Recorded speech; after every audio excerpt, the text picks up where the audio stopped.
Alhamdulillahi Rabbil Alamin Alladhi arsala rasulahu bil huda wa dinil haqq liyudhhirahu ala dini kullih wa kafa billahi syahida. Ashhadu an la ilaha illallah wahdahu la syarikalah wa ashhadu anna Muhammadan abduhu wa rasuluh. Allahumma salli ala sayyidina Muhammadin wa ala alihi wa sahbihi wa sallim ajma'in. Rabbi shrah li sadri wa yassir li amri wa hlul 'uqdatam min lisani yafqahu qawli. Amma ba'du, usikum wa nafsi bi taqwallah faqad fazal muttaqun. A'udzu billahi minasyaitonir rajim. Bismillahirrahmanirrahim. Ya ayyuhalladzina amanu taqullaha haqqa tuqatih wa la tamutunna illa wa antum muslimun. Subhanallah. Jamaah salat Jumat yang dirahmati Allah.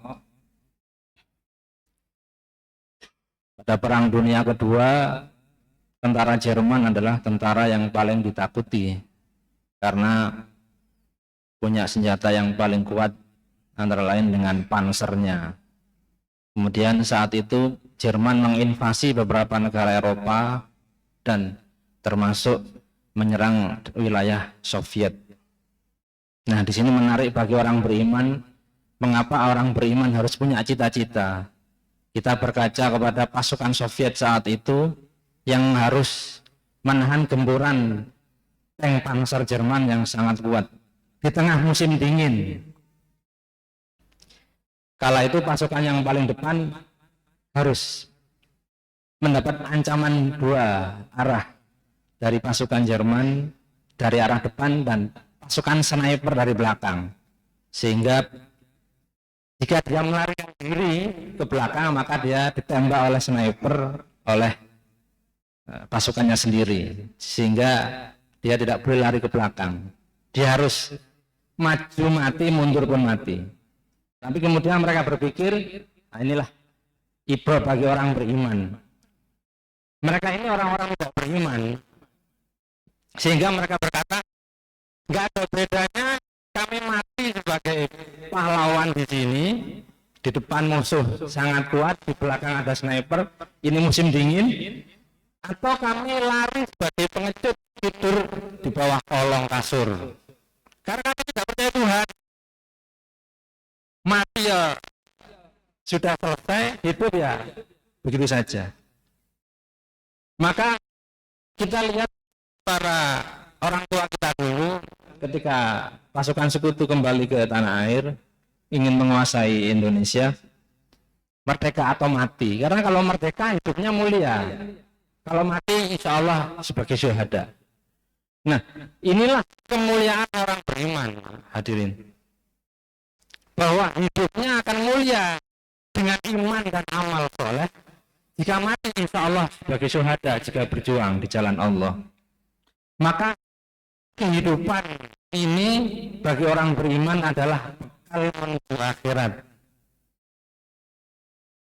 Wa bataqi fima ataqallah darul akhirah. Maka kejarlah, raihlah impian cita-cita kita orang beriman itu adalah akhirat, sehingga yang ditanam hari ini akan kita panen di akhirat kelak insya Allah.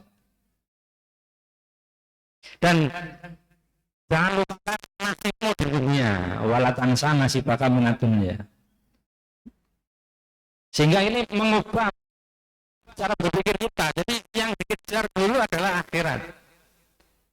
Dalam mengejar itu semua dalam rangka ibadah, supaya apa? Supaya dunia ini tidak membuat kita terjatuh kepada jalan yang tidak diridhoi Allah. Orang berbuat curang, berbuat zalim kepada orang lain, itu karena ingin mendapatkan keuntungan di dunia, tapi melupakan cita-cita terbesar kita, yaitu hidup di akhirat yang selama-lamanya. Mudah-mudahan di surganya Allah. Kira-kira bulan Desember, November lalu, kami sekeluarga bertransaksi dengan pihak yang ternyata melakukan penipuan sampai puluhan juta. Nah, dengan bisnis alat seperti ini, apakah bukankah kita menukar di dunia yang sebentar ini dengan akhirat yang kekal? Orang yang seperti ini tidak punya cita-cita akhirat yang masya Allah, yang sangat kekal. Sehingga orang beriman itu jika sukses secara duniawi, dia tidak lupa hartanya, kekayaannya, jabatannya itu untuk kebaikan. Karena apa? Di akhirat akan memanen yang lebih baik. Mudah-mudahan. Tapi jika gagal, jika tidak sesukses yang diimpikan, maka insya Allah semoga Allah menggantinya di akhirat dengan jauh yang lebih baik. Karena itu ukuran-ukuran duniawi tidak bisa serta-merta dijadikan ukuran sukses. Hadirin, memang Rasulullah pernah bersabda, aku senang jika umatku banyak, jika berbangga di depan para nabi dan rasul kelak di akhirat. Tapi ada juga nabi yang pengikutnya sampai sedikit sampai akhir hayatnya. Konon Nabi Nuh berdakwah 950 tahun, hanya mendapatkan sekitar konon 40 orang saja yang naik ke kapal. Tapi bukan dianggap gagal, bahwa perjuangan itu sampai akhir tetap pada konsep perjuangan, yaitu la ilaha illallah Muhammadur Rasulullah, tetap pada iman dan amal soleh, tetap menjaga iman ini sampai akhir hayat. Bahkan Nabi Isa konon sampai diangkat ke langit hanya pengikutnya hanya sekitar 12 atau 14 orang saja. Bahkan kata Nabi, ada seorang Nabi yang di akhirat dibangkitkan tanpa seorang pengikut pun. Ya. Jadi ukuran banyak sedikit tidak selalu menjadi ukuran keberhasilan atau kegagalan. Asalkan kita dalam kebenaran, dalam kebaikan, insya Allah itu adalah perjuangan yang sesungguhnya. Kenapa? Karena banyak manusia yang menganggap ukuran matematis atau duniawi adalah keberhasilan. Tidak selalu demikian. Maka pelajaran dari peperangan dunia kedua tadi bisa diambil lagi. Misalnya seorang Hitler yang katanya membunuh 6 juta orang dengan kekejamannya, bagaimana kalau mati itu menyelesaikan masalah? Bagaimana cara Allah untuk membuat keadilan di atas keadilan? Konon diceritakan setiap ganti kulit disiksa hancur, ganti kulit lagi sampai 6 juta kali berapa orang yang dia siksa atau sampai terbunuh. Maka orang beriman wala khaufun alaihim walahum yahzanun. Orang beriman adalah tidak akan bersedih dan tidak akan berputus asa. Karena apa? Setiap kebaikan yang ia tanam di dunia akan menjadi dipanen kelak di akhirat. Mudah-mudahan dengan cita-cita yang kita bangun di dunia ini, kita akan berjumpa dengan Allah kelak. Kita perlu belajar dari seorang Muhammad Ali petinju ketika ditanya wartawan, rencanamu nanti setelah pensiun dari tinju? Dia menjawab, aku akan bersiap bertemu dengan Tuhan. Aku akan bersiap-siap bertemu dengan Tuhan yang aku bersamanya akan selama-lamanya. Kamu tahu berapa lama itu? Ibarat kamu memegang pasir di pantai, sebutir pasir kamu pegang 1000 tahun lamanya. Setelah 1000 tahun kamu letakkan, ambil pasir lagi, pegang lagi 1000 tahun lagi, letakkan lagi, dan begitu seterusnya. Begitulah lamanya akhirat, dan mudah-mudahan kita sebagai orang beriman yang selalu beramal soleh akan berjumpa dengan Allah di surganya kelak. Amin ya rabbal alamin. Aqulu qouli hadza wa astaghfirullah li wa lakum.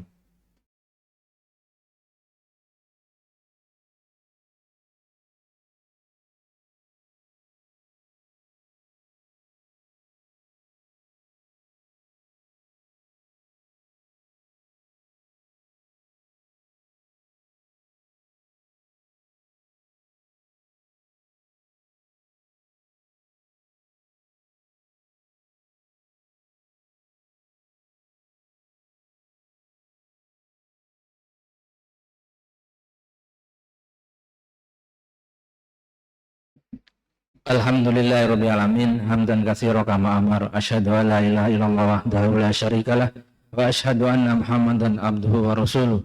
Allahumma shalli ala sayyidina Muhammadin wa ala alihi wa sahbihi wa sallim ajma'in. Usikum wa nafsi bitaqwallah faqad fazal muttaqun. Ya ayyuhalladzina amanu taqullaha haqqa tuqatih wa la tamutunna illa wa antum muslimun.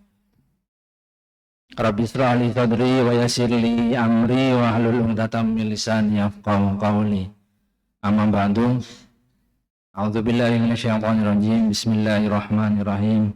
Fadhkuruni adzkurkum washkuru li wa la takfurun.